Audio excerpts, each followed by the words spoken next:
In this example, we want to solve a system of equations using row reduction. So let's first take this as an equation here and convert it into matrix vector form. So the first row of this is the first equation, 1x1 minus x2 plus 4x3 equals 3. Second equation is 2x1 minus 3x3. There's no x2, so it's a 0 there. Minus 3 equals 1. And the last row, 4x1 plus 3x2 minus x3 equals 5. Now for row reduction, we want to make sure we have a non-zero entry in the top left, which we do. We want to put a 1 in the top left. We already have that. Great. So now we can go ahead and use this 1 in the top left to get rid of the 2 and 4 that are beneath it. So I can row reduce here. The first row stays the same. I can subtract 2 copies of row 2 from row 1. So 2 minus 2 times 1 is 0. 0 minus 2 times minus 1 is positive 2. Negative 3 minus 2 times 4 is negative 11. 1 minus 2 times 3 is negative 5. And for the last row, I can subtract 4 copies of row 1 from row 3. 4 minus 4 times 1 is 0. 3 minus 4 times minus 1 is 7.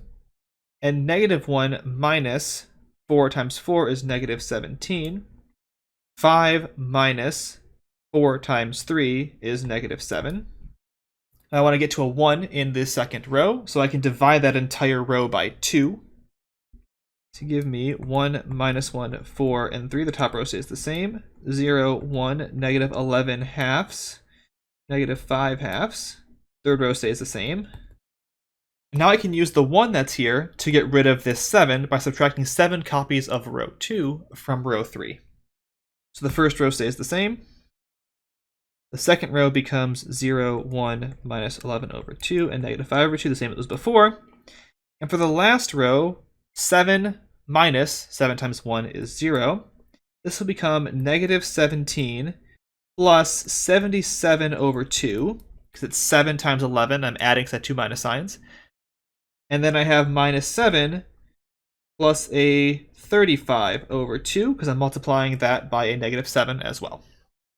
We can combine fractions, and we can now get to a 1 in the last row, but dividing that last row by 43 over 2. Now at this point, we could write these as equations and then back solve to get all the variables, but for sake of illustration, we'll work the rest of this out by going to reduced row echelon form. So to do that, I want to now work backwards on this. So the bottom row now is going to stay the same, and I want to simplify upwards. So I'm going to add 11 over 2 times row 3 into row 2. So I get 0, 1, and that one gets rid of this 11 over 2 here.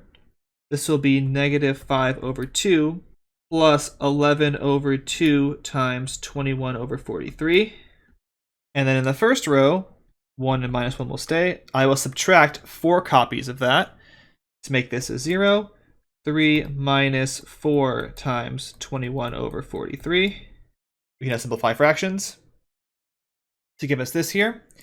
And then for the last step, we can add 1 copy of row 2 into row 1 to get rid of the minus 1 in the first row, which will give me 1, 0, 0, 0, 1, 0, 0, 0, 1 on the left. On the right, I will see my 21 over 43 in the bottom. That hasn't changed. My 8 over 43 in the middle. That hasn't changed. And if I add the 8 into the 45, I get a 53 out of 43 in the first row. And now from this, I can very easily read off the answer because this tells me x1, x2, x3 directly. So I get then that my solution is x1 is 53 out of 43, x2 is 8 out of 43, and x3 is 21 out of 43. So while the answer is not necessarily nice or pretty, it is a solution that we can get using row reduction for this problem. We can take the system, write the augmented matrix, and then use this row reduction algorithm, which is always going to work and step us forward towards an answer, to solve for the solution to the system of equations using these methods.